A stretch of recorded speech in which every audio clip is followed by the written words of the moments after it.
Willkommen, bienvenue, welcome one and all. I hope you're all benefiting from the slightly shorter countdown. I have to say, I am within the peach-scented, floral, and enunciated, beautiful boudoir of the Sally Inkster Find Brand New show. I think you'll find this is the Sally Inkster Brand New show. And today she's going to teach me a little bit because apparently there are two types of branding. Now you've got personal branding and you've got personal values rather, and you've got brand values. And I didn't know there was a difference. Would you explain all to me in words of one syllable or less? I don't think I can do it in one syllable or less, but I'll try. Sorry. Righto. Okay, so values.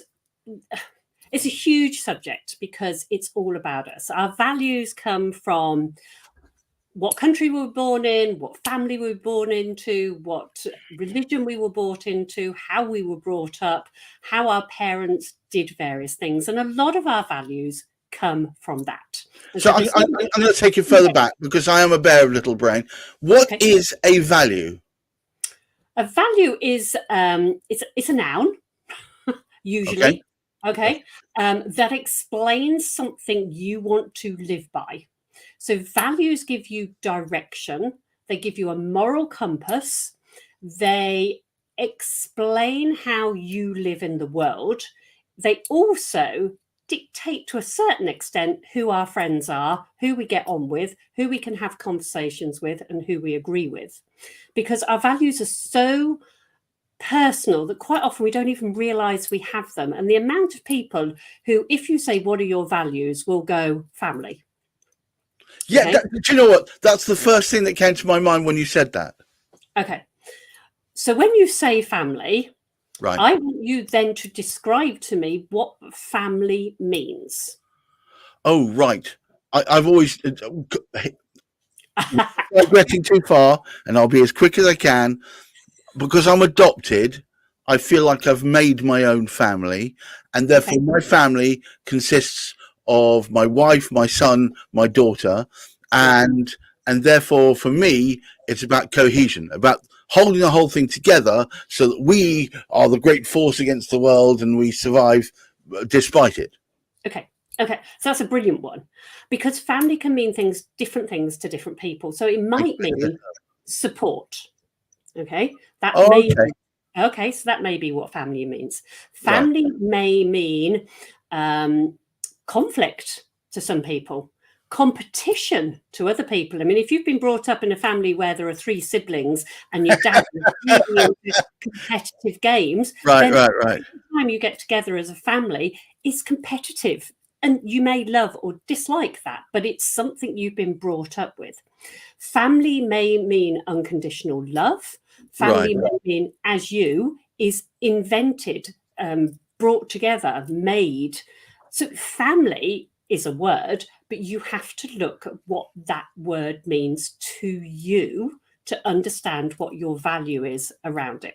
So everyone's values can be quite different, really. Exactly. Yeah. And when you're doing a personal brand, that's very important, because if you put somebody's strengths and then put the same person's values, that just in its 6 words, 10 words, 20 words, whatever it is, makes them unique. Because nobody will have the same strengths with the same values in the same order for the same reason. Okay. So even before you've begun doing anything else about personal brand, you are unique. Which is good. That is good. Well, yes, of course, because if it's unique, that means it's tied solely to you. Now, from a business perspective, that makes it a lot easier to promote you, I would have thought. Yeah, it does. So your values can be a moral compass. So if you believe in honesty and trustworthiness and colour, and somebody comes to you and say you're a marketeer and says, okay, can you market my business for me? I'm a trader in sort of it's not quite illegal, but it's a bit on the borderlines. And I like to use brown and black because it's quite secretive and we don't tell everybody the truth about it. But could you market it for me? you would sort of go, I would say no. Yeah, well, you would. But some people might say, well, how much are you going to pay with me? And if the money was high enough, they might say yes. But further down, 6 months down that path, they will go, oh my goodness, I wish I had never, ever said yes. And if they had known what their values were, they would have said no, because it will make me feel awful. Even if that money is worth a lot now, it will make me feel dreadful. And I won't do it. And there's, I mean, it's going to sound stupid, but there's no amount of money that pays for integrity. Exactly. And integrity is one of your, people say, is that a value? But in actual fact, integrity is standing up for the values you have. So integrity covers it all, not just a value standing on its own. So if you have honesty as one of your values, then you have to be, you have to have integrity to be honest.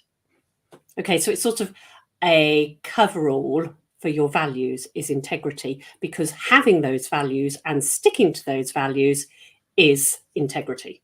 Yes, it is about sticking to those values. It means a bit like having a Big Mac. Doesn't matter where in the world you eat it, it always tastes the bleeding same. In the same way, it doesn't matter where you find me, I'm always the same because I have my integrity intact. Absolutely. And so we talk about personal values now. So your personal values will change. As I say, you have some from your childhood, your culture, your religion. Well, yes. That will stick with you. That you may go, actually, I don't want those anymore. I'm going to rebel. I don't want them. This is a bit like watching Little Britain. You watched it back then and you thought it was hysterical. Now you look at it and it makes you feel deeply uneasy. It's the same thing. Yes. And so our values can change over a period of time. But quite often when I'm working with somebody for personal values, I'll say, choose 10, get to your top 10, and then we'll whittle that down to the 3 that you're going to work with now. Because if you try and work to 10 values all the time, you'll spend your life going, oh my God, this is so difficult. Am I living to that value? Am I living that to this value? Whereas if you stick to 3, it's a quick check. Yes, that hits in with my values. Yes, that hits in with my values. That's okay. That isn't. And then when you either change job or you change circumstances, or, you know, your children have got older, your values can alter within those top 10 you have. But for everybody, whether you're in a career, whether you're running a business, whether you're part of a partnership, it's a really good idea to identify your personal values. And then when you're in a relationship and you're thinking of getting married or having children or making some more sort of commitment, it's really good to be able to talk about, what are your values? Oh, well, I really value honesty. Oh, that's not one of mine. That's going to cause confrontation and confusion as you go forward in time. I'm going to put a little fly in the ointment. I don't think everybody is entirely truthful about what their values are. I don't think they're entirely truthful because I don't think they've ever done the work to find out what they are. So what you're saying is they may not even have considered it yet. No, exactly. They wouldn't have considered it. You know, you may say, one of my values is empathy. And one of my values is balance, because I think, well, fairness. So balance and fairness. Not always fairness, mine, but I'm not very good at empathy. You see, I get it secondhand. I have to watch other people I trust and then mimic them. Yeah. Okay. Yeah. And so again, but because I'm empathetic, I can have a relationship with you. I don't need you to be empathetic. Okay. But if we were talking about honesty, I would need to have a good working relationship or personal relationship with you. I would need you to be honest. So some of our values we have to do as a two-way thing. Some of our values we can just have for ourselves. Now, it is my observation that, and this is only looking for myself, and I firmly believe if that happens with one person, it probably happens with millions of others. The only way that you can be happy that someone is honest or has that as a value is not just by their saying stuff, but by their doing things. And the doing things often have to be miniature little tests. And the miniature, we're going to meet at 5. You're there at 5. I would like you if you did this with me, we do that together. I'd like you if you didn't do this anymore, we don't do that anymore. Things like that. They're all little tests, and over time, it kind of builds up your honest register. And when it gets to a certain level, you go to yourself without even thinking about it. Well, the next thing this person's going to say, I will take it as read that it's honest because of all those little tests. Exactly. I'm sure everybody does a variation of that. Yeah, they do, but they don't actually realize what you're doing. But a value has to have followed up with action. You can't just be grabbing, a word out of thin air unless it's followed by action and you can show it. All this sounds perfectly feasible for personal values. It does. But then you have to have brand values. Now, this is where it gets a bit confusing for me. It does get a bit confusing because the value that you are going to be talking about is something your business has. Now, your business, although even if you're a sole entrepreneur and you're on your own, your business isn't you. It's part of you and it comes from the same family tree as you do. But if you explain your business as being a sibling, okay, so you and your sibling come down the same family tree. So you've had the same culture, you've had the same upbringing per se. But then your brother about certain things, or your sister, not you in particular, but generally one's brothers or sisters or siblings may well have some different values than you do. Okay. And so you can look at it as my business has this value because it wants to do this for its clients. And it's a different way to look at them. And I have less values to choose from because any noun you can choose from as a value for yourself, but less of them are pertinent to business in a wider extent. It's sort of a bigger set of words that you could use all clumped together under one. And so it is how you how you want to make your clients feel. Do you want to make them feel protected? Do you want them to make them feel joyous? Do you want to make them feel safe? Do you want them to make them feel adventurous? So you're looking at different things that you're trying to do. So when I'm working with a client, I do personal values and then I do business values around the business part, and then we put them all together. And you can do that if there's two of you running a business. Then you can both have your personal values, but you can agree on business values. Right. But the business values are probably going to be more related to how your business interacts with people or other businesses, as opposed to what moral stance it takes. Exactly. Yes. So some of the headlines I use for a business one, it would be, is the value of your business to empower your clients, or is it for them to have achievement? Is it for them to be competitive, if that's what you're trying to get them to be? So you look at it completely differently. But the important things about values is that it is a compass. And if you don't define that compass, you can go wrong with the kind of clients you have, the niche you go down, and how you treat people. Right. It's almost like a manifesto of what you're prepared to work with and who should be prepared to work with you. God, how topical is that? I thought you'd like it. Yes. What I was going to say is the irony is, of course, my business value is to help other people promote their business values, which ironically is precisely what we're doing right now. Yes, it is.